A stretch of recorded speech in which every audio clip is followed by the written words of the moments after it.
आता या संदर्भात तर मी आत्ताच ती पत्रकार परिषद मी उबाटा गटाची या ठिकाणी शिवसेनेची ऐकलेली आहे आणि आपल्या सगळ्यांना कल्पना आहे की राष्ट्रवादी सुनील तटकरेंचा असणारी राष्ट्रवादी हा विश्वासघातीच पक्ष आहे आणि यांनी वेळोवेळी प्रत्येकाच्या पाठीमध्ये खंजीर खुपसण्याचं काम केलेलं आहे।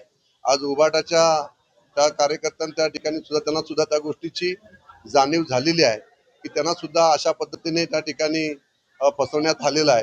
त्यामुळे आपल्याला सगळ्यांना कल्पना आहे की प्रत्येक वेळी जे जे पक्ष बरोबर घ्यायचे आणि त्यांना पूर्णपणे त्या ठिकाणी राजकीय दृष्ट्या सामाजिक दृष्ट्या उद्ध्वस्त करून लावायचे हाच त्यांचा धंदा त्या ठिकाणी आहे।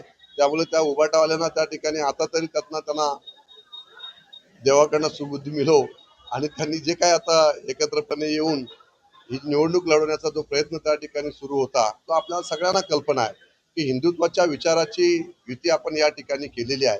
भारतीय जनता पार्टी, शिवसेना, आरपीआय ही पारंपरिक असणारी या ठिकाणची अलायन्स आहे आणि राष्ट्रवादी हा विश्वासघाती पक्ष आहे आणि तो ज्या जे पक्ष त्या ठिकाणी घटक पक्ष बरोबर घेतील त्यांना त्या ठिकाणी संपवण्याचंच काम सुनील तटकरे आणि त्यांचे असणारी पिलावल करत आहे आणि आज ते खोपोलीमध्ये त्यांना पाहायला मिळालेलं आहे।